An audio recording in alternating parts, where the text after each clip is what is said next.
Hello and welcome to Casual Shenanigans Gaming, a podcast all about Battlefield, DayZ, and all things PC gaming related. I'm one of your hosts, JERMgaming, and I'm joined by my fellow hosts, Chris. Hello. Dave. Hey folks, I am Dave, the not so evil Viking 13. And Steve. Hello, chaps. Yeah, we're not going to do that again. No, it's I think fine. Steve just came back from London too. Alright, so we start every podcast with the news, and I cared about you guys so much this week that I totally forgot to write any of the news down, so I'm going to scroll through a blog roll here and read things off. I had planned out things beforehand, I just forgot to actually write them down. Alright, so there's a Battlefield 4 update designed to curb some of the crashing that's happening to everybody all the time. It's supposed to improve network lag, server crashes, all kinds of other stuff. We can't really tell you anything else about it, though, because we don't know if it's going to work yet, so... I played an hour with it. Any difference? My micro stutter is much improved, better performance, and it took a while to get into servers, like lots of battle log freakouts, but the game itself is more stable, it seems like. Okay. And also, someone at DayZ is, I don't know, probably in big trouble today because they accidentally put all of the guns and gadgets for the first DLC live in the patch today. I saw that. Now, was that yanked pretty quickly? I think it's still up, actually. I think they're going to have to put another client patch out to remove them. I was seeing lots of videos popping up. I guess YouTubers who are home today were jumping all over that. There's a lot of it today. There's some cool looking stuff. There's like that little remote control plane that can fly around. That looks like so much fun. Do you see that? Where I think it was Jack Frags nailed the guy in the face with it from like 10 feet away. He threw it just right into his face. It looks cool. The thing is, I haven't even played all of the vanilla maps yet, so I'm not like hankering for the first DLC. I've put in like 6 hours into multiplayer, so yeah. I put in 50. Now, this is interesting. Diablo 3 has been very controversial because it required you to play online, and they said that was because of that auction house thing, which turned out to be a giant failure, and they're shutting down. But you had to be online to play it, and a lot of people didn't like that because it was really mostly a single-player game. You could play with friends and stuff, but like you could also, a lot of people played single-player, and they did not understand why you needed to be online to play a single-player game, much like people feel about SimCity and other games that have stupid DRM in them. But they're shutting down the auction house, but they're still remaining pretty committed, Blizzard is, to the always online requirement. They actually went as far as to say that it was a mistake to let Diablo 2 be played offline. And that was like in 2001 or something when it came out. 2000, something like that. Like, internet was not nearly as good as it is now. So I cannot imagine There's a lot of someone people launching... who still didn't even have it. Yeah, I can't imagine launching with always online requirements back then. That game would have flopped. Like, there's no way that game would have... I mean, what type of internet did you guys have in 2001? None. Yeah, can't remember. None. Dial-up? Yeah. We had dial-up. I don't think I was allowed to use it. But it existed. It was about to become AOL, but in 2001 it was nothing, I think. AOL. Let me see. There's Payday, the Heist, or Payday 2 DLC coming out soon, which they've actually dropped the price of the game to $18. So that's pretty cool. I'm still waiting for, like, when it hits $5 or like 17 for a 4-pack, I'm gonna snap up a 4-pack so we can all bust through it. They've got to sell a bunch of copies before GTA comes to PC. Yeah, they need to capitalize on that because once it comes out, it's over. I mean, it's a pretty sweet game. I played a bunch of the beta. It's nice, but I mean GTA. Right. That's true. A lot of things. Yeah, but you know, GTA. Like Yes. Last of Us, it was definitely Game of the Year, but you know, GTA. I still think The Last of Us should be Game of the Year. Okay, there's a new Steam update. This is pretty cool. One of the dumb things about Steam is anytime you jump into a game, Steam pauses everything it's doing. It pauses downloads, everything. Well, now, you will now be able to download software while you are playing a game. Which Mind would be... blown. I mean, I don't know. Does that ever affect you guys? Yes. Yep.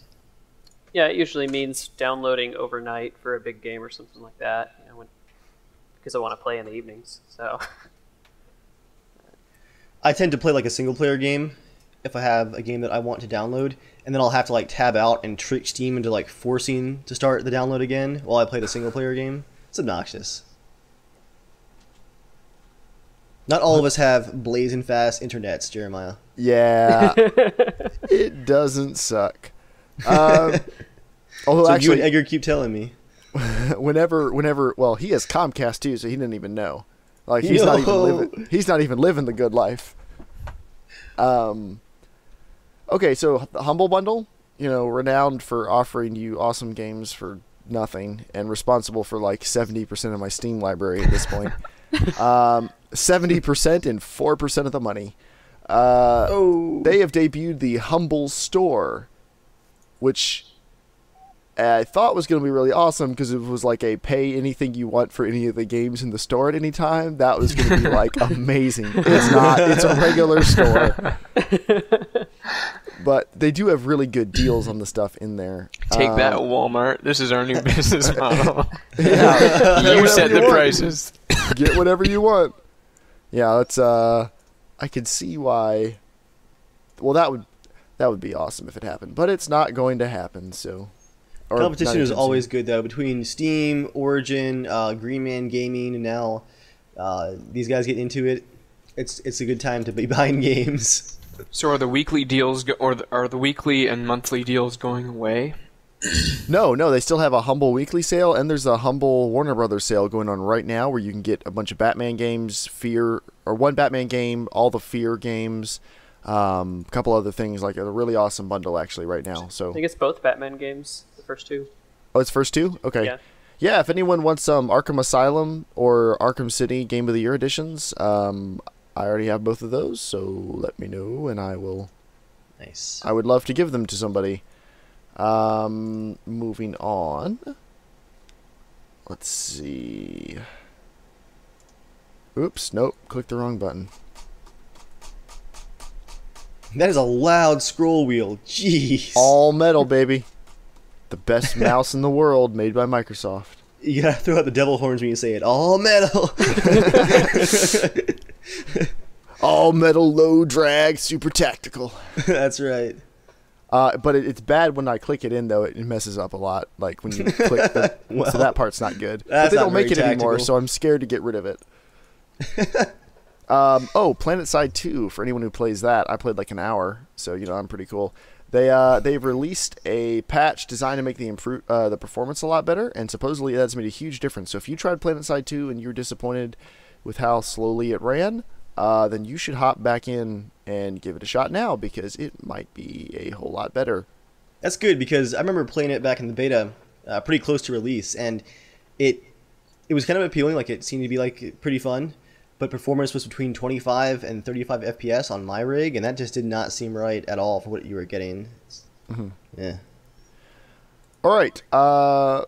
So Dave, That's me. DayZ is not out yet. Not a surprise for anybody. Let me check. All right, go check real quick. DayZ is not out yet. All right, DayZ's not Can out confirm. yet. But there is some DayZ news and updates and things. So That it's still not out. Delayed. that's the big news, is that it's not out. But there's been a tiny bit of news. It's actually shocking what counts as news when it comes to DayZ. Actually, there's a lot of news. All right, go for it. At the end of September, Dean and the rest of the crew all went quiet with all their daily updates. Said that And we're on Dave the went home loud. stretch here. I just curled into a ball, like a fetal position, for the last month and a half. They have And gone. yelled, they've- "It's happening!" over and over. No, I told Joel that GIF does not get sent out until it's actually live on the Steam page. Like when it goes live, Joel's going to know, because at work I'm just gonna IM him that Ron Paul GIF where he's "It's happening." That's all he gets, and he's gonna know what that means. But anyway, enough about Ron Paul. They've actually started talking again, started posting things. And it's a lot of good news, actually. The network bubble, which they were working on last we heard, I guess almost 2 months ago now, not only is that finished, but it is working exactly how they wanted it to. Everything went perfect with that. But the game's still not out. The game is still not out, but the rest of the team was not idle during that time. Do you guys remember the talk about possibly releasing the alpha with no zombies at all? Yes.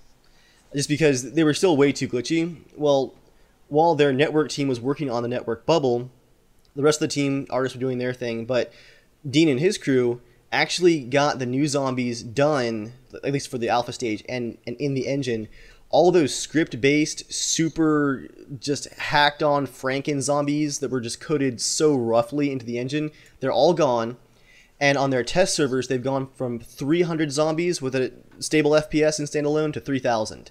Yes. And that's exciting because the most we ever saw on the mod was about 900 or so on the entire server. So now 3,000, and it's only going to go up from there is what they've said. Like, this is just the beginning of getting the zombies optimized. But so there will be like 100,000 zombie servers, I'm sure. Like they do with the vehicles now. That sounds terrifying. Just walls of zombies. And awesome, actually. You'll just spawn in with just like one giant truck and just fields of zombies, and the whole server's just driving around running them over. And there's some new spawn right in the middle, like kiting all of them. And it's probably Jeremiah. Well, I'm good at what I do. That's right. So yeah, that was exciting to hear just because they were really close to just not releasing zombies at all. And for a zombie-based MMO, that's kind of important. For me, like, I've kind of been watching very closely on r/DayZ in the last few months for all the news and stuff, but it had gotten pretty bitter over there. I mean, I've just kind of been in like a patient mode. Like, I watch all the news, but I'm sure. not. Yeah, definitely. I'm not like, give me my standalone right now. But man, some people had just gotten really, really angry, like following Rocket around and like downvoting every single thing he posts and like harassing him on Twitter. Just, you know, really, really bitter and angry stuff. But the mood is definitely changing with all these updates in the last few weeks, and it's actually been a lot of fun to watch. Just the absolutely like ridiculous like hype train videos people are posting. Yeah, I like the hype. Have you guys seen the hype train videos? It's awesome. They've been here, Chris, just Google DayZ hype train. There's some pretty good stuff.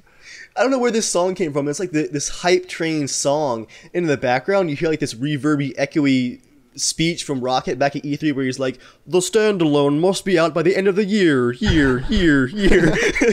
like, oh yeah, guys, epilepsy warning though. Like it's like the background's just like flashing colors, so watch out for that. There's this awesome subreddit called r/montage parodies, where it's all people making fun of Call of Duty no scope montages and stuff. But there's a post I found on there where someone compiled all of the best montage music, like it just dubstep with super dumb drops and stuff, and I've definitely saved that for, you know, that'll be useful for just about anything. To pause real quick, Oshi7 has just dropped into the chat. Can we get him a Google Plus invite? I'm not sure if he's available, but possibly send that out to him. I would need an email address. Freddie, if you can hear me, pop over to Skype and send me your email, and we can get you an invite if you want to join in on the DayZ discussion here. Because we're chugging through all these updates right here. There's more coming. There's more to come. But wait, there's more. But yeah, just the mood change is pretty nice to see after just all the bitterness and rage for a lot of the year. We are close, but I think Jeremiah's Thanksgiving update or Thanksgiving estimate is going to be the winner. To Christmas. I think you're going to nail it. Yeah. It makes the most sense. Now, all right, so I'm curious. Yeah. Chris and Steve. I know Dave is excited. That's established. We're all living with it. But you guys haven't been playing as much DayZ lately. Lately being like the last 6 months. Are you guys excited for standalone still, or at this point are you kind of like, if it ever happens, we'll see, or like, where are you guys at with that? For me personally, I'm not sure. Like, I feel like I've played a lot of DayZ. I mean, I probably have nothing compared to Dave, but I probably have, 150 to 200 hours in it over the last couple of years. That's respectable. That's pretty good. Yeah, so like I feel like I've kind of been there, done that. So it's gonna have to really change it up. If all you guys jump in, I may do it for a while, but I don't know. I don't know if it's gonna capture me back. I'll be happy that it's running well. To be fair, you don't really play anything with us lately. I haven't in a while. I've been busy. Busy doing what? You want to share with the viewers, or is that No, that's okay. All right. Now, what about you, Steve? Like, you hopped in and started playing DayZ for like a very brief period of time. The first night, I killed him by accident. That was not a great start. Hey, baptism by fire. But you and I guess probably because Chris was a bad influence on you, you haven't been playing with us as much lately. after the first couple nights. So are you like, since you've probably played the least DayZ out of anyone in the group because you came into it later, are you excited, or is it another thing like where if it happens, cool, if not, you don't really care? No, I'm actually really excited for the standalone. I mean, some of it has just been, I've been preoccupied with other games, Arma and that kind of stuff, so when we end up gaming, that's what we end up playing. But I mean, I would play more if there were more people playing. It's more a social experience for me, though. I don't. Oh, it definitely is. Well, I mean, that's most of the gaming alone. we do is. Yeah, so it's not been that I don't like it. I just really haven't had much opportunity to play with other people. So. Yeah. I mean, Dave and I, like, we'll go through a period of, like, a couple weeks where we don't touch it, and then we'll play a ton, like, in 1 week. Yeah. Yeah.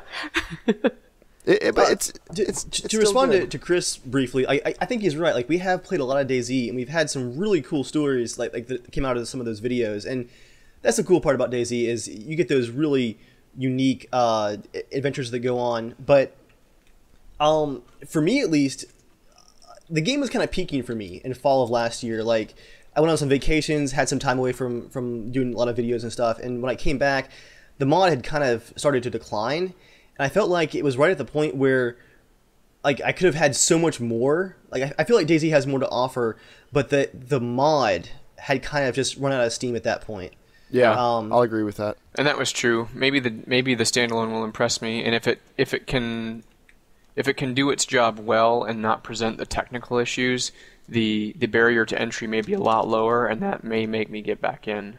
Yeah. I mean, but again, if it obviously is it's difficult again, if it does take hours to be able to do something enjoyable, it's probably not going to capture me back. Well, and that's the thing. Like, you know, I enjoy the mod hopping in and playing it, but part of that is the promise of what's to come. Like, if it ends up being really stupid, then, well, I don't know. We'll see. I think part of the concern that Chris and I raised too was, you know, just how long that they were talking about leaving it in alpha and then beta, and with it, you know, coming out maybe around the same time as Star Citizen, you know, trying to compete for my attention and affection. Star Citizen's going to win, especially if DayZ's still in alpha.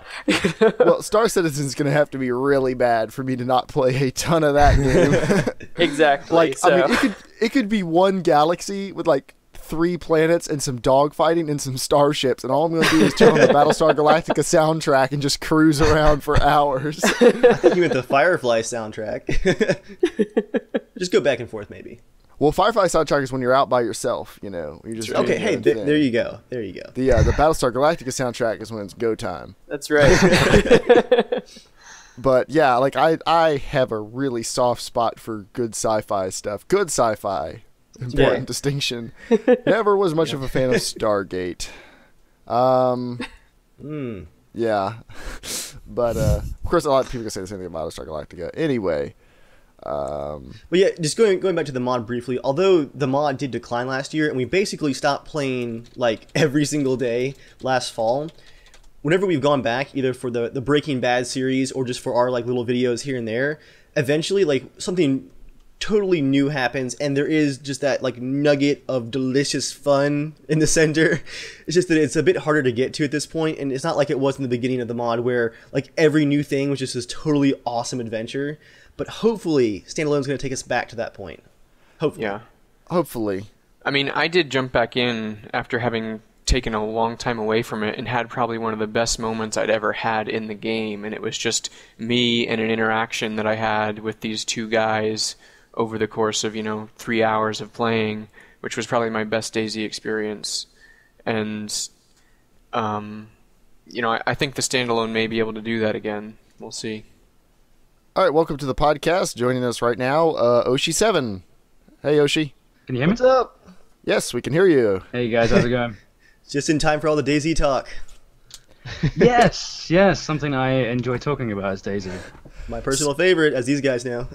So where are you at? I've asked all the rest of these guys, Oshi. Where are you at with waiting for the standalone, given that we've been waiting for a long time and all the dates have passed, and we're kind of just, in that limbo of, I hope it happens, Baby, don't hurt me. It's gonna happen. Okay, all right. We have a true believer over here. Definitely gonna happen. I am a DayZ. What car of the train are you on? Are you sitting on the front pulling the horn on the hype train? I'm the guy driving next to the train, yelling, "Give me!" Train robbery. Guys, you have no idea. Like, I'm so like, I don't know if you guys are in the same position as me when you log on, and there isn't a lot more you can do in DayZ right now. Yeah, exactly. You got all the different mods. You got Caribou, which is like a first-person only, really small PvP-oriented map. You got DayZ Battle Royale, which is like the new hotness right now. But there isn't like a lot that gets me going anymore, and I'm really dying for standalone. I think it's because like we all know all the systems now. Like we know the weak spots in the game. We know how to push it. You know, there's just not It's not like just that we know it; it's that everyone knows it. everyone knows it. Everyone knows it. So everyone's taken all of their horrible behavior and squashed it into knowing how to exploit everything. And They're so efficient at it now. Yeah, It was really so fun when efficient. just we knew it.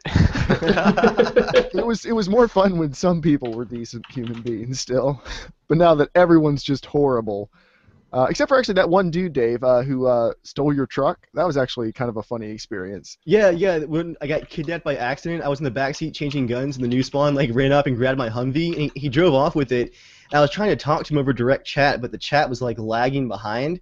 So he thought that it was Jeremiah who was chasing my car in his car. I thought it was Jeremiah talking to him. And I finally switched to vehicle chat, and I'm like, "Hey, this is kind of my car. Like, would you mind pulling over?"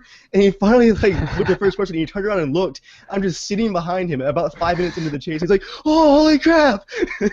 Which is like, it'd be awesome if you go into first person at that point, because like you wouldn't really just be sitting for 5 minutes. Oh, he stole the car. I'm Yeah, I'm powerless. just sitting there. That was a great part. It was like we pulled over, we gave him a gun, like, and just thanked him for pulling over, and he just went on his way. And later on, he actually helped us go take out a sniper at Balota. That was a pretty cool encounter. So Oshi, what is what's your prediction on when it's going to come out?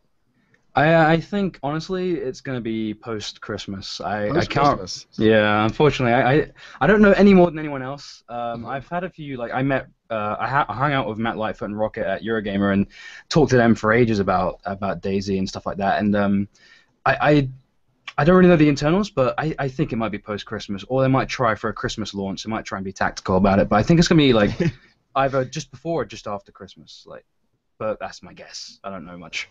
Mm-hmm. Yeah, Christmas launch would be really cool.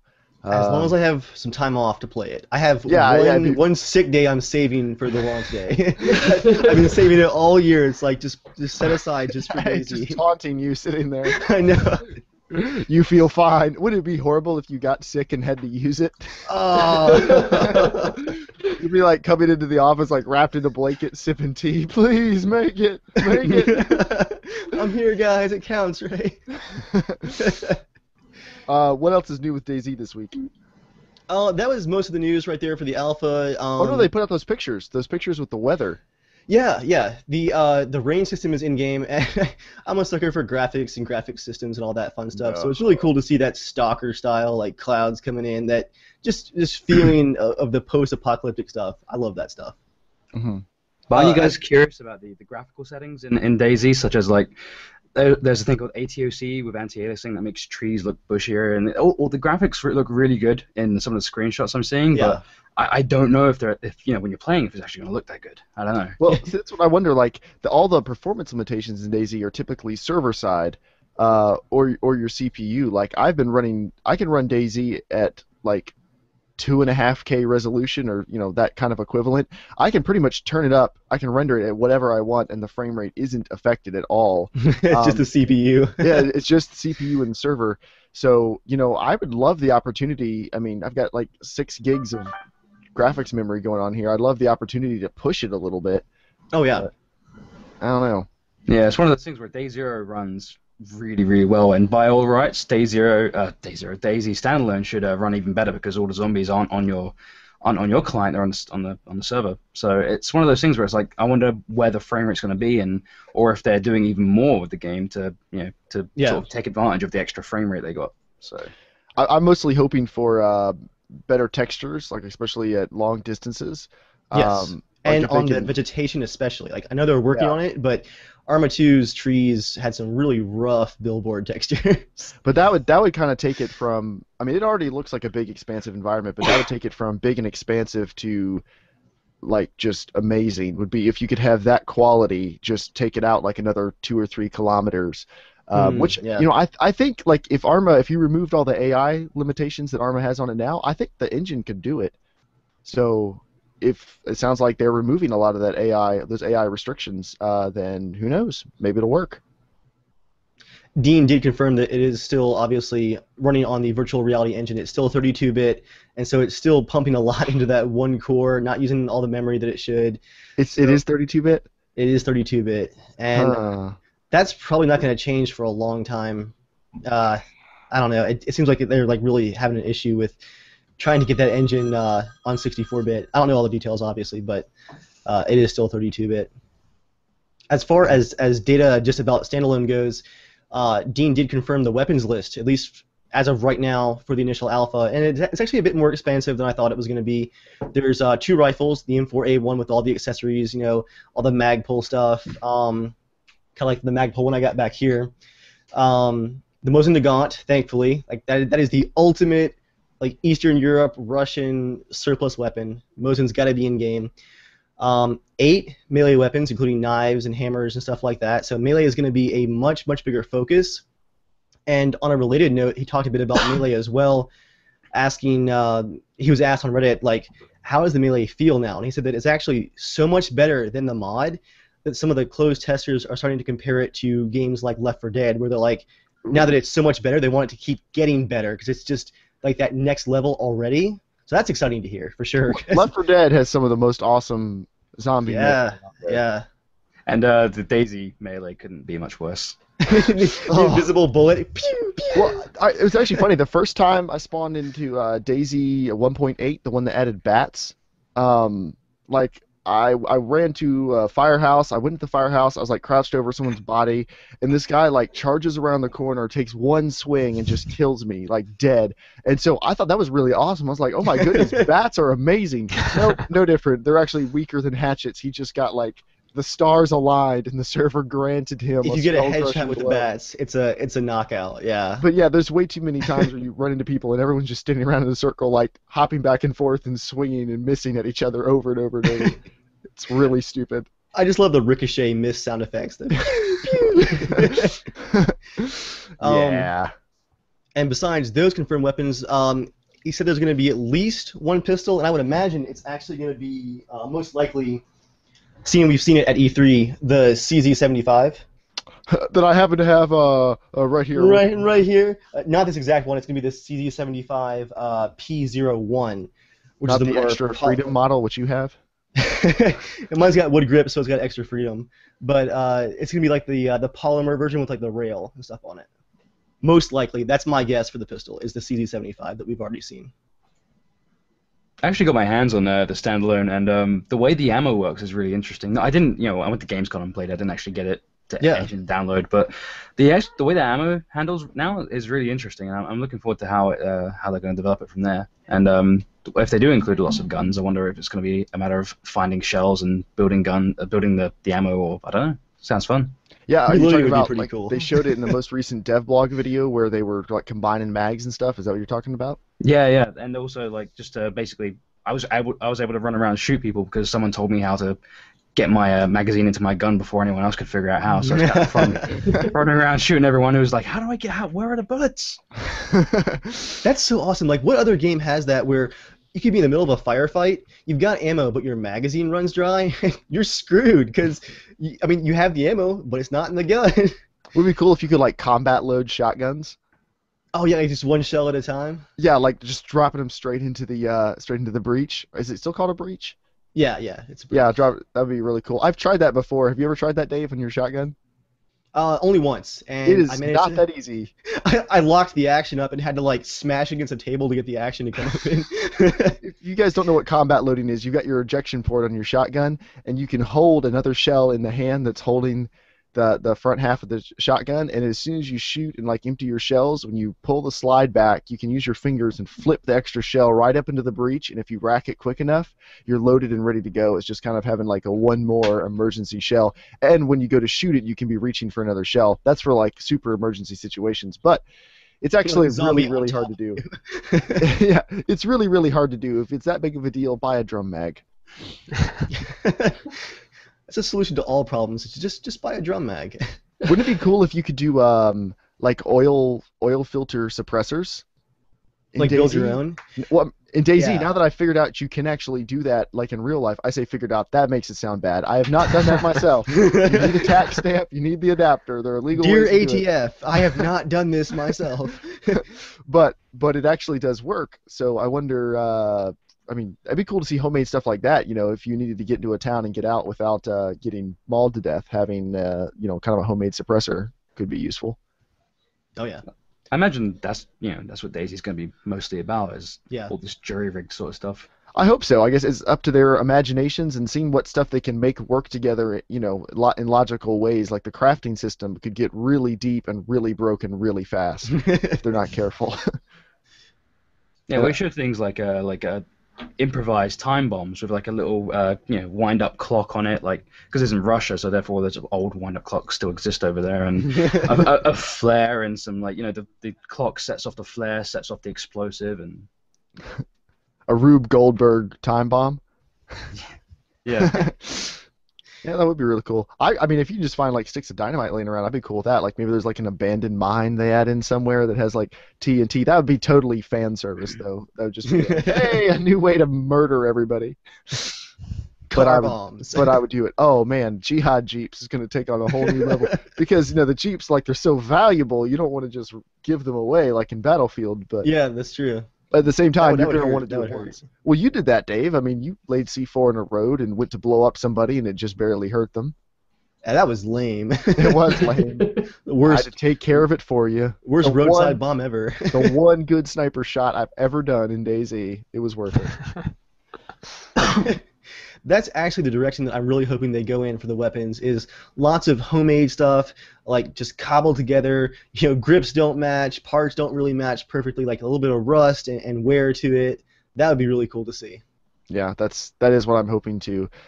But not like, you know, Far Cry 2 tried to do something similar, and it really just meant that your gun wore out every 100 shots and stuff would just jam constantly. Like, I'd like it to be, you know, decent. But yeah, some sort of middle ground where your guns don't magically work forever and, you know, everything like that. That'd be really cool. I'm looking forward to that. I'm actually looking really forward to the meta game, where it's going to be like right now DayZ is so easy to survive. The only version of DayZ that I have trouble surviving is Aftermath. And one of the things I'm looking forward to is a little bit the meta game, where you have to find food and cook it, and there's not going to be as many cans or drinks or soda laying around, stuff like that. And I think the survival aspect is going to be like vastly improved. Not only the shooting, but also sort of like not dying is going to be a big part of the game. Yeah. So When we That first was started one of playing the it, fun things about the early game too. Yeah. I mean, just the fact that had to occupy over half your time. It wasn't just, okay, I've got a gun, let's go shoot someone.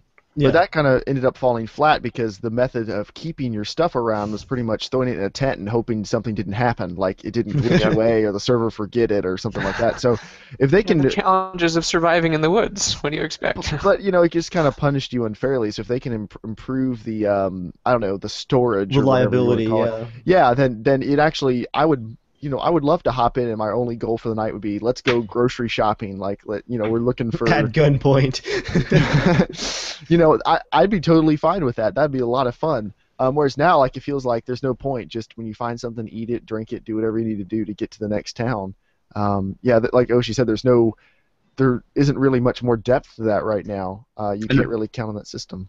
And also, there's going to be a big factor on what you eat and what you drink. Is if you eat too much, if you eat too much of one thing, you can make yourself sick. Like if you drink too much soda, it might quench your thirst for a little while. If you drink too much, you might get actual health problems for your character, which you need to fix by finding medical supplies. Yeah. So If you run around in the woods just slurping cold beans out of a can, after a day or two, you're just going to be having problems. Yeah, honestly, though, I'm really excited about all the survival aspects coming back, and not only coming back, but then being expanded upon and improved, because I always joke that all the rest of these guys were actually playing DayZ. I was playing the game where I hide in the woods, like, under a bush with a tent. Like, I just love the persistence of, like, creating this community, this, like, little survival camp, Hey, and we used having to to make have one. supply runs. Yeah, yeah. We used to have one. It worked pretty well. That area is still very subtle. Can't open there. Cool. It's so But yeah, that was still an unused area. So I look forward to getting back to it in the standalone and seeing what we can do. And I think that's what Dean wanted, looking back at that interview where he talked about his initial designs for what wasn't DayZ at the time, but was basically a military survival simulator where it was all about gathering supplies and surviving the elements. Like there were no zombies or other people at first. And I think we're going to see more of that eventually in standalone, where the options to just survive are going to be really, really expanded. I'm so excited about that. And like one thing I'm really excited about is that I don't know if you guys like everyone always says that people at the beginning of the game when DayZ first came out that there weren't as many bandits. And I don't think so. I think everyone killed on sight almost all the time. But one of the things I'm looking forward to is actually your character developing skills. So there's going to be things that are intrinsic to that character, to that life, that aren't just your gear. So if you do die by getting shot, your friend just can't kill the guy who shot you and look after your gear until you respawn and make your way back. You're actually going to lose skills. Like if you're a good medic, if you're a good engineer, if you're a good if you're good at making weapons and stuff like that. I'm actually quite looking forward to that because that might have situations where you might actually use the animation to put both your hands up and surrender and give them everything you have, because the skills you've developed on that character are actually more valuable than the gear that you have on you. Yeah, right now it's definitely the opposite. Your gear is you, quote unquote. You can just spawn in as this totally blank character, and as long as you can get back to your gear, as far as the game's concerned, you're the same person again, more or less. So it would be nice to have the person be more valuable than the gear, like the real world, where you were actually attached to the person and not to the guns and everything. But it seems like a bit of a controversial point as well, because a lot of people don't want it to become this leveling game where you get 2 skill points and you can choose where to put them. It's going to be more natural than that. But yeah, if it's organic, Yeah. I think it'll be great. But yeah, you would hate to be pulling up skill trees and +1 disease resistance. That's what you don't want DayZ to turn into. No, not at all. But Dean they was haven't actually given me indication talking. that'll happen. Dean was talking about the character customization screen a few days ago, and although you only have the one character for your account, you will actually be able to go back and see past characters. So there might be more of a connection there, where if you've got a medic who was alive for 2 months and you die in this horrible ambush, you might kind of go back occasionally and be like, man, I miss that guy. He was awesome. Wait, He you'll did be able so to well. go and browse through your old characters or something? Yeah. Really, I That's hadn't the heard about word. that. That's really yeah, it's going to interesting. be a web-based sort of historical archive of your account where you've got different characters and it tells you about what they've done, how they died, what diseases they had. lots of diseases from the sound of it. That's gonna fill up really quickly. There's gonna be a whole lot of 10-minute, 15-minute, and then every once in a while you'll get 7 days of life. I'm betting. Well, it's one of those things where I'm wondering if it's going to be rather than DayZ right now, where there's so much ammo that there's no reason not to shoot people, because Yeah, that's true. you have a gun with 4 magazines. You lose those magazines, you go up to the Northwest Airfield, go into one of the barracks, and get a new gun. But Yeah. now weaponry is going to be so scarce, and you have to probably most of the time be building your own guns out of spare parts. I wonder if it's going to be a situation where you might actually find yourself robbing someone and not killing them. Yeah, I that can would see that that would be an happening, interesting experience, because usually we've tried to rob people and usually we end up having to shoot them because they start lifting their gun. Everyone just goes to shoot so quickly. You guys have all seen The Road, right? Either the book or the movie, or Yes. I've seen half, but I don't mind being spoiled. no real spoilers here. Just more of the idea of the movie was that humanity was so far gone at that point that the world was just dying. And as far as ammunition went, the main character in the movie only had, I think it was 2 rounds left in his revolver, and the idea was that it was for him and his son. And so for most of the Happy movie, feel-good movie. on a quick side note here, Joel watched it alone one day, and ended up just horribly depressed. Oh, man. He's like, don't ever watch this movie alone. Just don't do it. But basically, this main character, when he had to threaten people or get out of a scenario with his revolver, he had to just fake like he had more ammo. And a lot of the times they would call his bluff because ammo was just so scarce. Imagine being in a scenario where you have to bluff. You don't have the ammo in DayZ, and you have to fake it and make them, make that choice. Do you feel lucky? Punk. Because I really do feel like it's going to be a situation where it's going to be really complicated, where you might, I don't know, the Rocket gave examples of one of your friends is sick and you have to go up to a rival squad and ask to use one of their medics and provide them with weapons or something as a trade, and how would that go down? And it's all organic. You might have a Jane Cobb, a sniper in the hill, watching as shit goes down. And I don't know, I'm just really excited for situations where it isn't just sort of there's a guy, I want to shoot him, and I'm going to have everything he has. Anything I don't want, I'm just going to hide the body and I'm just going to get out of here. Or vice versa, where you just suddenly you're running across the field and just suddenly you're just like dead. Yeah, they have to. They can give people more worth alive than dead, and that's the thing now is people are worth nothing. The gear is worth everything. The people are worth nothing. So they're trying to make people worth more, and the gear attacking people hurts the gear. So if they can swing that balance around, I would love to see servers with like persistent communities. The only persistent community we've had on any of our servers, it was the server it's the server that we rented for a while, and there was one other guy who was on there all the time, or a couple guys, but the main guy who's on there all the time turned out to just be a duper. He had tons of tents hidden up in the hills, and like that was his contribution, was just duping stuff. Oh, Oshi, Bensifer in the comments says to tell you he says hi. Yeah, ignore him, he's a loser. Everyone ignore him. All right. Get lost, Bensifer. Nah, he's cool. I'm sorry, you're probably a nice guy. But all right, is that pretty much all the DayZ? That's all the news. The hype train is in full swing here. I am not turning in my ticket yet. I'm just going to stand on the platform and let everyone else ride the hype train for me. Oh yeah, definitely. You're not anywhere on the train. No, definitely. I'm excited. I'm excited about the game, but I'm not on the hype train. But let me tell you, as soon as it goes live, I am getting on board. I am ready to go. As a final note, one of the things that was really interesting from Gamescom was what Rocket told me. The guy is amazing. He'll gladly stand around and talk about DayZ for hours with you, whilst you're in an after party where there's free beer. It's kind of, there's free beer, and you're just standing around talking about DayZ with some streamer. It's like, what's wrong with you? But he's saying, like, depending on how well the sales go, there could be a situation where he develops the game even further and goes even further with it. And one of the things he was suggesting was that there'll be much like EVE Online, where there's a big cluster of servers, but there's only one instance world.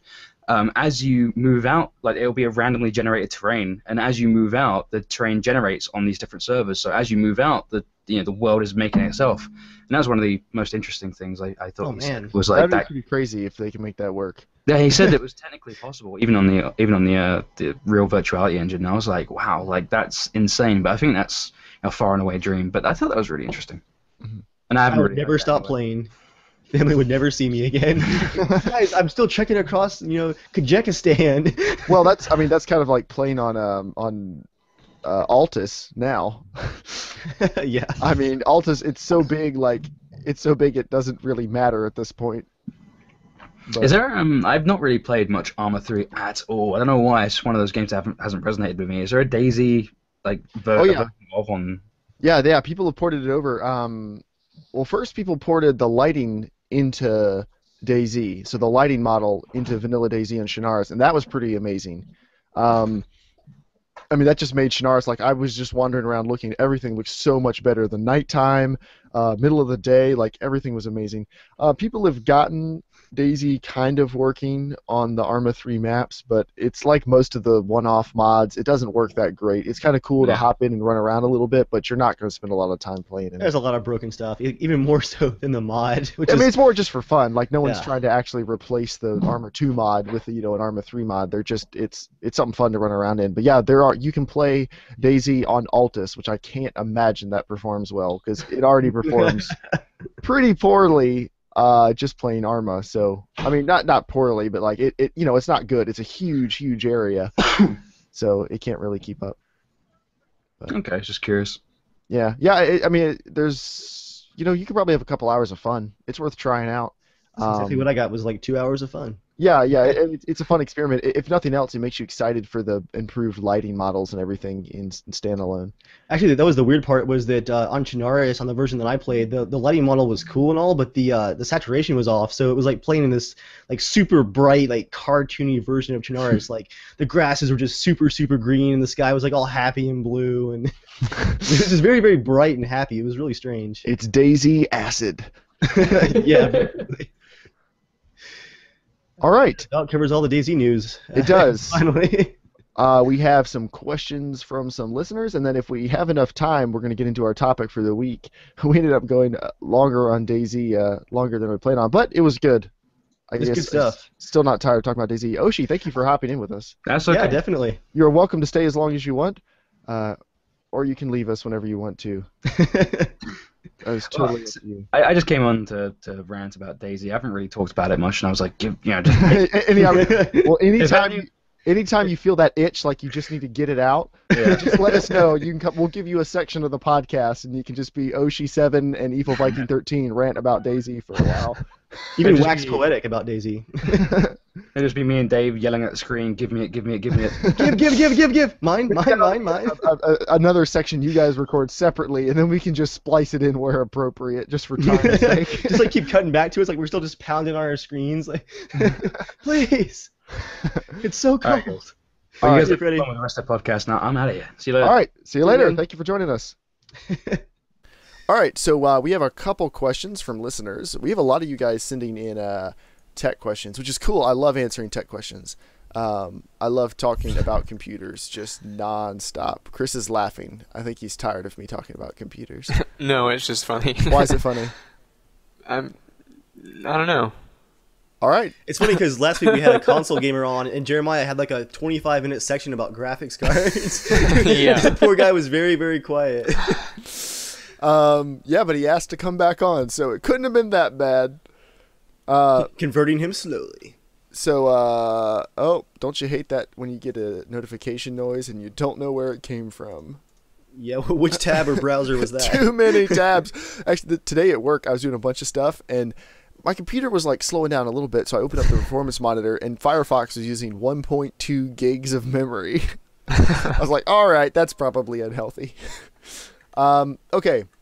So, Ravi Cousins said, hey, I currently have an A10, that's an AMD APU with the GPU and the CPU on one die. I have an A10 5800K and a GTX 660, but I'm planning to upgrade and get a new CPU and get an SSD so I can run higher settings on BF4. Anyone have ideas for a good budget CPU and SSD for $280 that will allow me to crank the settings up to high or ultra? Keep up the good podcast, loving them. All right, so I'll let you guys go first. What do you think? He's got an A10 5800K, a GTX 660. He wants to play BF4. And he wants to spend 280 total? He wants to spend 280 total. This is all you guys. Yeah. I'm Intel Good NVIDIA. luck. This is all you guys. I've become Intel and NVIDIA, so Jeremiah, I think this one's on you. Oh. All right, well, actually, you guys will be able to chip in. I'm going to tell you not to get an SSD or a CPU. If Battlefield 4 is the main reason you want to go to higher ultra, Battlefield 4 is not that CPU dependent. You need a decent CPU, but the difference, like, you can play it on an $150 CPU about as well as a $500 CPU. It's really more about your graphics cards. Now, that wasn't the case in the beta. The beta, like, would max all your cores out for whatever reason. But that's not true. Like, if you look up CPU benchmarks for the game, I mean, you can do a good job. You need to have a quad core. And I believe, I'm going to look up the A10 real quick, but I believe it is a quad core. So you're really, you're pretty good. Yeah, it's a 3.8 gigahertz, 4.2 gigahertz turbo quad core. So, you're good. I wouldn't upgrade that. I wouldn't spend $280 on a new CPU and an SSD because you'd have to get a new motherboard too. And so you're going to have to get a really small SSD and not that good of a processor and not that good of a motherboard, and that's not worth it. An SSD does technically, like, it can make games run quicker, but, I mean, I've had games Just on... to make them load faster. Yeah, it makes them load faster. Like, once you're in it... I mean, you guys, you have SSDs, you run games on. Do you notice huge differences playing them on an SSD? Only in load times. Yep. Yeah. I mean, we're just at the point where, like, no game is streaming information quicker than a hard drive can be read from. But, when you're first loading in a level, the load times do help you. But, and that's... Battlefield has terrible load times. But it has terrible load made a times whether or huge not you're on difference. on a SSD or a hard drive. Like, they're just bad. You don't understand. On my work computer with just that one older spindle hard drive, my load time is like 4 minutes. That's pretty bad. But I've run it... It's really I've bad. run Battlefield 3 on 2 mechanical hard drives and a RAID 0. I've run it on an SSD, and I'm now running it just on a regular 320 gig hard drive. One of the ones from the RAID 0. By itself, and there's not a huge difference in load times on these ones, and these are all decent drives. The SSD is obviously the fastest, but I mean, I would not upgrade just to make Battlefield 4 run faster. I'm going to say take your $280 and get a GPU. You will get way more out of a GPU. And what I would do is plan on, you can probably sell that 660 for like 140, 150. If you can, sell it and use that money and pile it on with your 280, and you will be like in business. If you can get an R290, you are going to love Battlefield. An R290 is pretty much the equivalent of a Titan. It's a little bit better than a GTX 780, and it's pretty much the equivalent of a Titan, and you can get one for a little over $400. So get that. Now, if you want to, if you can't sell your 660 for $280, your next best option is the R280X. That's pretty much like a 7970 gigahertz edition. Wait till the non-reference coolers come out, because right now the cards, they have the reference coolers. Like all cards that come out with reference coolers, it's not the most thermally efficient. You can't overclock them as much. It's just more limited. So within a month, within a couple of weeks probably, aftermarket coolers will be hitting them. So that's what I would do. I would actually not get a CPU and an SSD, because for that price you're not going to be able to get something good enough to make a difference. And Battlefield honestly does not need a monster CPU. But that's my opinion. I would second that. Yeah. That's why I dropped out of the question, is because getting a decent CPU and GPU for that much money and hitting high to ultra settings, it's not going to happen. And Battlefield 4, it's decently taxing on a system. I'm able to get 60 to 80 frames per second in multiplayer with everything on ultra, and I'm running a pretty screaming graphics card setup. It's definitely I've probably taken a 30% hit at least since Battlefield 3, but I do hear it's a lot better on Windows 8. But yeah. Okay, so Infinity Troll has sent us a message. Hey, we're assuming it's not a troll message and he actually is asking a question. I'm just going to operate on it. It's just a time waster. Problem with putting that in your username. So he appears to be Canadian, and he is asking for advice on a computer build. He says, I'm kind of happy with what I have picked out now, but I'm wondering if you could think about anything that would make it better without blowing my budget of about $900, certainly not more than $930. And so this is what he's picked out for us, or for him.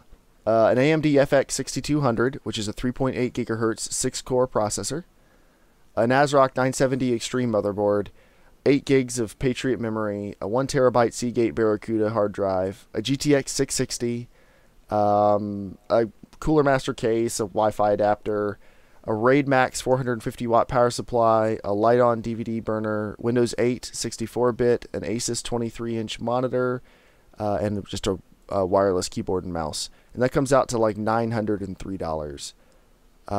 So given that the important bits here are a FX 6200 6-core, a GTX 660, and 8 gigs of memory and the hard drive, whatever, do you guys see any big issues with that or areas where you'd cut down? I'm not that familiar with the pricing. What does that CPU cost? That CPU is $130.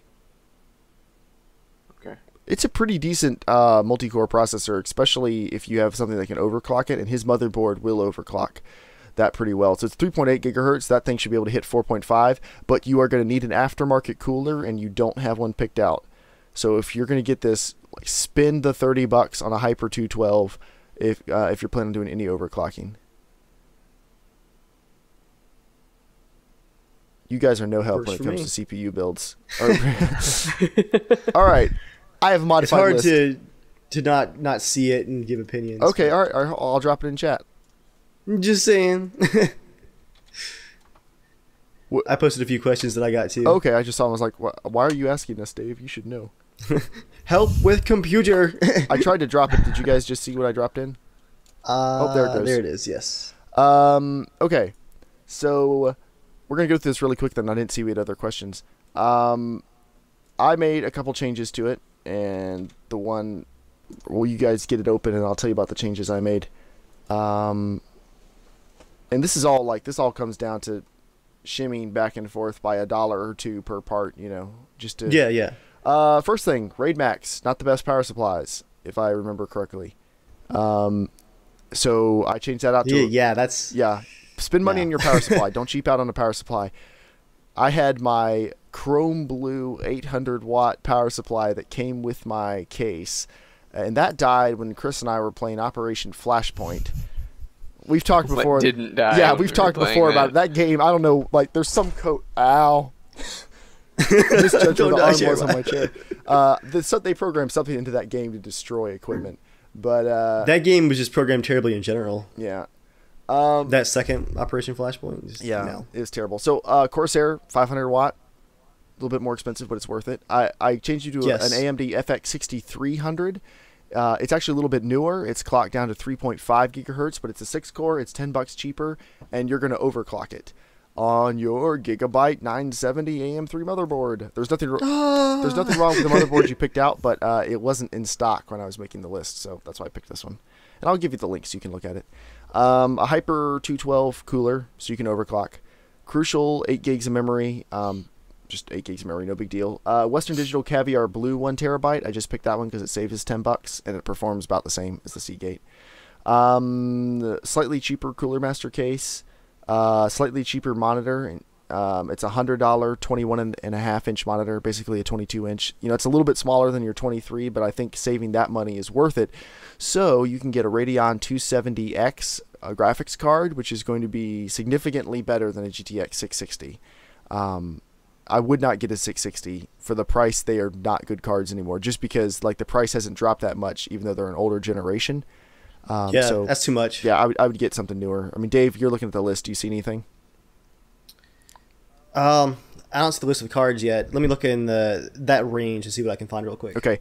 While you're looking, I'm going to answer I Am a Terrorist question because it's really easy.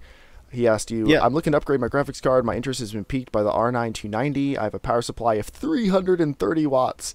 And according to reviews, the card consumes that amount of power. Also, my CPU takes about 115 watts. How much power do I need to have in excess of this? What kind of fan would I need to cool the graphics card? Okay, 330 watts is not enough. If you are gaming on a 330 watt power supply, you're basically playing Russian roulette. Like that better be a good brand if you're doing that. If you're not really gaming with it much now, that could be fine for running like an email and Facebook machine, but I would not be gaming on that.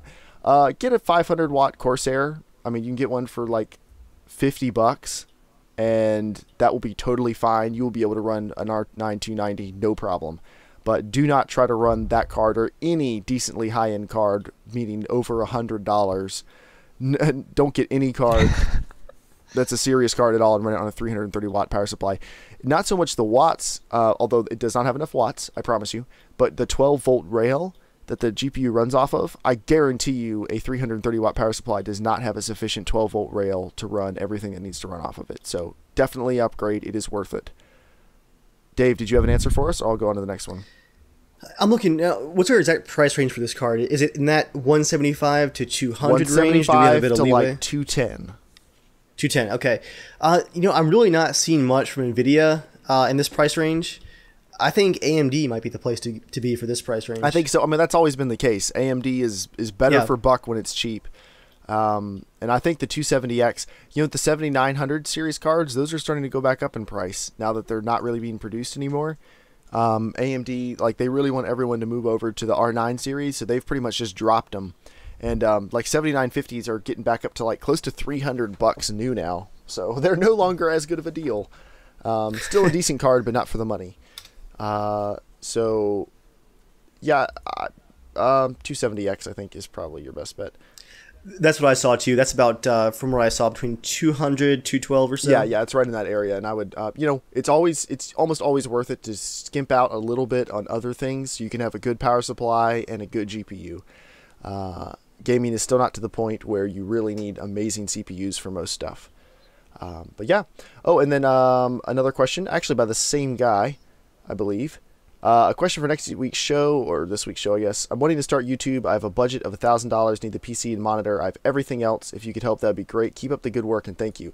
Okay, dude, check out the list I'm throwing in the description that we just threw in for the last guy, because that's a $900 build, and I'm just going to tell you what to do differently, and then you are set to go.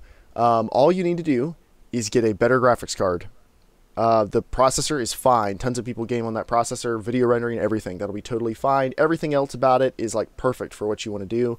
You need the monitor and everything, 22-inch monitor, like I said. So you are going to want to switch this over to American, because this is Canadian merchants right now, but it won't be a significant price differences when you do. But instead of the R9 270X, let's say he can go up to about $300 for a card. So when we get to $300, it's interesting. You can get an R9 280X, which like we said is like a 7970. or you could stretch a tiny bit and get yourself GTX 770, which at 330, that's a really good card. Nice. I mean, would you push for a 770, Dave? You've already got an AMD processor. I mean, I don't know. It's there. The 280X theoretically should be a bit better. It hasn't been out as long, so it's a little bit speculation. You can get a GTX 770 and overclock it though. If you overclock a 770, if you can stretch to $330 for a 770 with a good cooler, try that. But otherwise, yeah, just look at that list, make a little bit of modifications, and you are good to go. And let us know if you have any questions. Yeah, that's a pretty tight list. All right, so we are finally going to get on to the topic for this evening. I can tell Chris and Steve are starting to like doze off. It's just funny. We're turning into the Maximum PC like helpline. No kidding. Yeah, but our audio levels are all consistent. I'm gonna actually suggest that we save our planned topic for next time because, I mean, if you think about it, this podcast was founded on DayZ, and we just had our DayZ news episode and some PC stuff. That might be a good spot to end it. All right. Yeah. Well, what do you guys think? Sounds good to me. We'll save the topic for another week now, but we don't have to like end right now. We just won't launch into a big topic. That's right. Time to talk about personal stories from the week. Sure. All right. Personal stories time. Chris, lead us off. I don't have any. I just know that you like to talk about them. This week on Jeremiah's Wow, that Live makes you Journal. sound kind of narcissistic, doesn't it? I don't have anything, but you have a big mouth. Why don't you talk? Hey, Chris and Steve, do you guys have anything you'd like to bring up? You're always so patient and so quiet. I know. I haven't been able to game that much in the last couple of weeks. So, I know. Do you want to tell everyone why? Still holding out on that? Girlfriends. Girlfriends? Oh. Well, oh my. Wow. I was speaking. No, of course not. Orbit. I didn't know about this. I was speaking very generally, like as the thing we'd all hope to either have, or wives in the case That was of my a two bad other time to presenters. chug some water. I almost spewed there. That was fantastic. So what you're trying to tell us is, Hey, did call just drop out for everybody? I'm seeing you twice, Jeremiah. yeah, hey, you're there Hey. That's terrifying.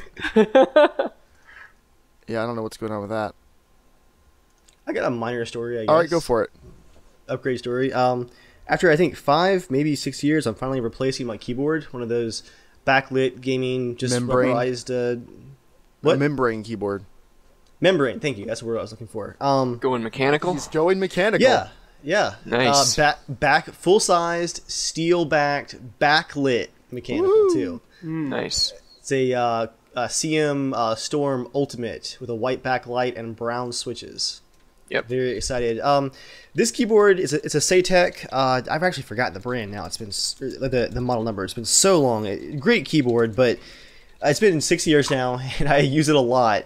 And some of the membranes are actually wearing out. Where my control, my Alt, C, WASD, spacebar keys, a lot of them, the membrane is worn out so badly that I'm getting inconsistent presses. Like it stutters with the press, or it sticks, or just like all of a sudden goes ka-chunk with no warning, and it's actually really obnoxious, especially with, I use push to talk a lot, where I'll like not get the key down all the way when I'm trying to talk. So I'm looking forward to the mechanical keyboard. That thing should last a long, long time. I'm excited. Chris, which mechanical keyboard did you move to? CM Storm. And I have just red switches. nice. Are you pretty happy with it? Yeah, I love it. It's awful for typing because I got the red switches, which are light and have no click, so they're like the lightest keys that you get. Yeah. But it's great for gaming. I love it. Makes you feel like you're dancing. Steve, are you still rocking a membrane keyboard? yeah, I haven't switched to mechanical yet. Well, I'm rocking a mechanical, but mine is really, really old school. Hold it up. I want to see it. I can't get it up any higher. Well, actually, It doesn't look that old. Yeah, come on. I got it for... This will work. Okay. See this guy's behind the scenes in Casual Shenanigans I Gaming, right? think I'm wearing pants. You saw all Jeremiah's notes right there. Oh yeah, all my notes I write down on the... Okay, everything was good. I will say that my cheapness once again got me. I actually ordered my keyboard from Newegg because it was $10 cheaper than Amazon, and so I'm not using my Prime shipping that I'm paying for with Amazon. Shipping from Newegg was just $2. I went for the Newegg Super Saver, and because of that, I was hoping it was going to ship more quickly, and it took an entire day for Newegg to ship it, which is rare for them. And because of that, it missed tomorrow's delivery, so it's going to be Monday. I was like, oh, that's what you get for being cheap, Dave. Mine, I found at a thrift store for $2. It was a total random thing. I just gone to visit my wife at her new work, and this is like 2 years ago. And there was a giant Goodwill right next door, like probably the biggest I've seen. I was like, hey, what the heck? So I just walked in, was just wandering around, and they had a giant stack of keyboards in the back, so I was just flipping through them. And I came across this one, and it had, I love ThinkPads, I love IBM, and it had the ThinkPad nub and the buttons on it, so I was like, hey, this is cool, $2. You know, I kind of like this, I'll give it a shot, so I bought it and brought it home, and the little nub didn't work anymore, unfortunately. But it's a old mechanical keyboard. Day. Yeah, it's an old mechanical keyboard, and I looked it up on eBay, and they sell for like $100, $150 depending on condition, just from people like who absolutely love them. So yeah, it's a very classic. It's not as good as the modern mechanical keyboards you guys have. It's not quite as clicky and stuff, but it's still way better than a membrane. Oh yeah, and I'm really enjoying it. Oh, you don't have yours till Monday. No, I was going to ask you rub it in, Chris, what the differences are between the Storm Ultimate and then just the Storm. Like, what does it add? Do you have the Storm Pro? I think they have an Ultimate and a Pro. There's a Storm Quickfire, a Storm Pro, and a Storm Ultimate. What's the difference between I Ultimate have no and Pro? idea. Mine says Storm on it. There's a bunch of different configuration options for numeral pads, the arrow keys and stuff like that, function keys, and for the backlights. And mine's got the backlights that let your friends know where your priorities are. Yes. Okay. So yours is the partially backlit. Okay. Do you have the full numpad on yours too? Yeah. Okay. Yeah. Mine is full numpad, full function keys, full arrows, and insert home, all that stuff. Yeah. And then the full white backlight, which was nice. Right. I only had a backlit keyboard once. It was like the Logitech 115 or something. And I don't know. I guess I felt like it was too much light. Mine didn't dim at all. Do you guys dim? Yeah. Mine will, that yeah. makes. I think that probably makes a big difference. This one was just like full on all the time, and it made gaming in the dark really annoying. Yeah, I tend to play sometimes in at least dimmed lights, and I found that it definitely comes in handy if you have to look down briefly. Yeah, I do find it quite useful. I wish mine was completely backlit. Mm-hmm.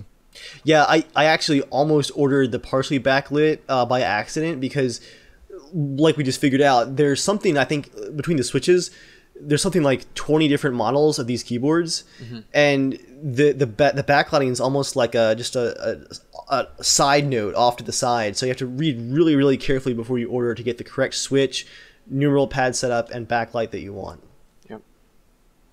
I'm excited though. Just curse you, Newegg. That's awesome. It's supposed to be faster than that. So, Steve, what's new in your gaming life? Chris is catching me up on the classic games I should play, so I started Crysis recently. Oh yeah, Install some mods.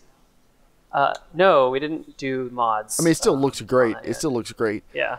But there are some graphical mods that will blow your mind. There are graphical mods that make it look equal to or superior than a lot of modern games. I mean, Crysis, it's really the high water mark of PC development for...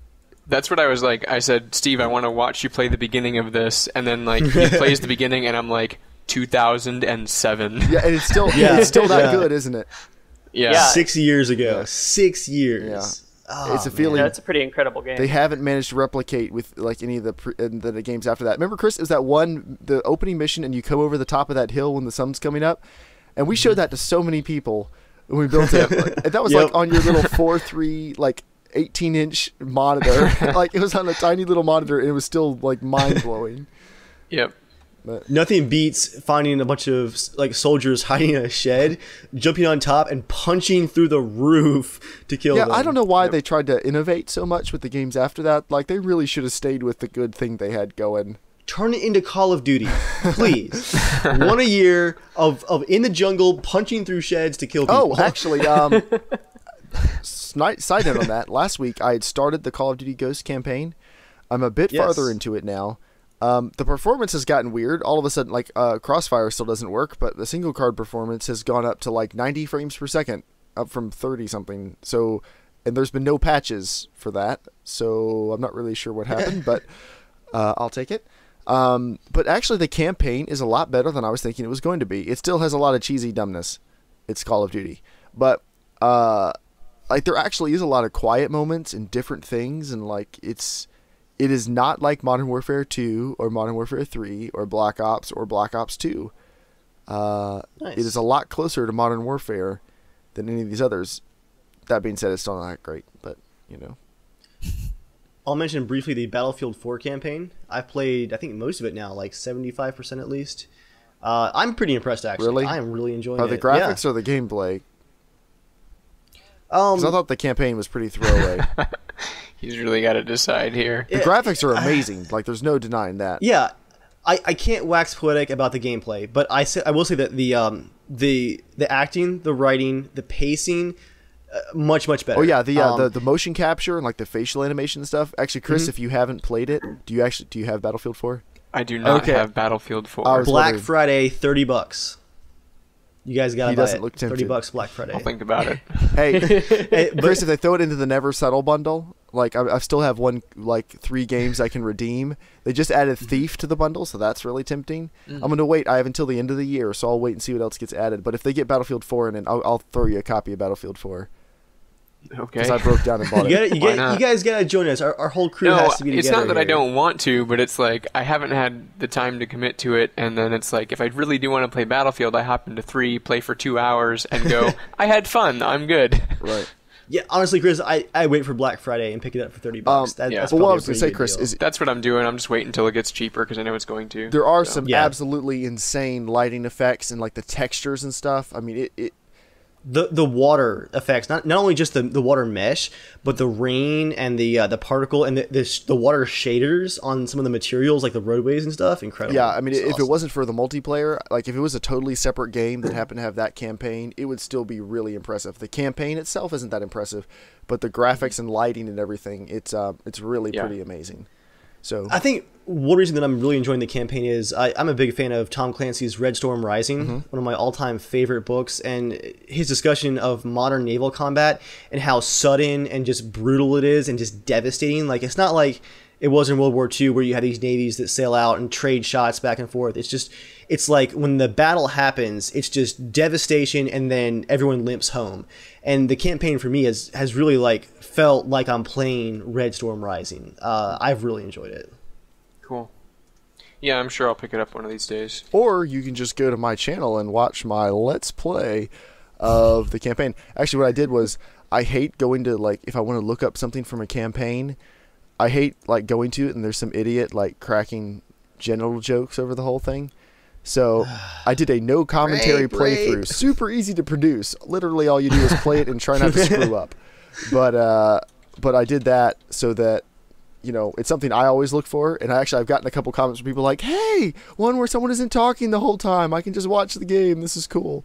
So if you want to see the graphics, Yeah. I encoded at a really high bit rate. You can go get a taste of what you'd be looking for. Cool. It's really awesome looking. But yeah, so I think we are going to wrap this down. You guys, those of you who have been asking about the loot cast that we talked about, the loot centric podcast, we have a plan. Don't worry, it has not been forgotten. We have a plan we think you will really like. We're not ready to talk about it publicly yet, but stay tuned. Just prepare your bodies for Lootcast 2013. Yes, it will be good. And what else? Oh yeah, like, comment, subscribe, love us forever, all that stuff. You can write into the show, casualshenanigans@gmail.com, Casual Shenanigan on Twitter, JERMgaming on Twitter, Evil Viking on Twitter, on YouTube. You're watching this on YouTube, so you already know that. Or you're listening to us on iTunes or something. If so, thank you. Oh, by the way, guys, thanks for the new iTunes ratings and reviews. It's awesome to hear that there are some other gun people out there that do appreciate Jeremiah and I's gun Wait, rants. what is this? This must be new since the last time I checked. We had a guy subscribe on iTunes because we were talking about tax stamps and suppressors. So our gun nerd stuff does actually reach someone. So, brother, if you're out there, we're thinking about you. And you're entitled to a game because you wrote a review. I said, That's people write right. reviews, Right you're into entered in the us. drawing. So I think you're the first person to write one in a couple weeks. So contact me. I will let you know some of the game codes I have available, and you are welcome to one of them. And also, people listening, if you want Arkham City or Arkham Asylum Game of the Year editions, let me know with a comment why you are worthy to receive such a gift, and we'll hand it out. That's the only problem with the Humble Bundles. There's so many people giving away the games from the Humble Bundles that, like, you can literally go say, hey, who wants a free game? And no one cares. I was like, nah, I got it. I paid the big old price of 2 cents and got 7 games. I'm happy, thanks. But, alright. Well, thank you guys for watching or listening or whatever you happen to do. I'm glad that Google Plus is working slightly better. And, Yes. Anyone have anything to say before we bounce out? Keep the comments coming, guys. Lots of good feedback this week. Lots of good discussion and stuff.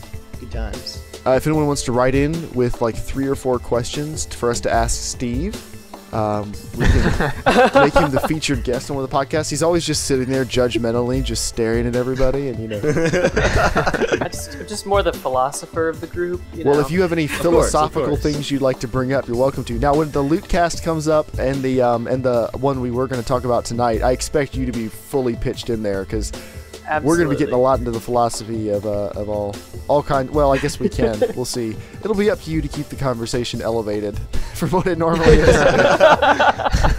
No pressure. It'll be as good as you want it to be. But thank you everybody for listening. Thank you to everyone who was a guest. Thank you, Oshi, for popping in. You're probably not watching this by this point, but is anyone still watching this? Please. thank you for popping in. You're welcome to at any time. And everyone, stay casual.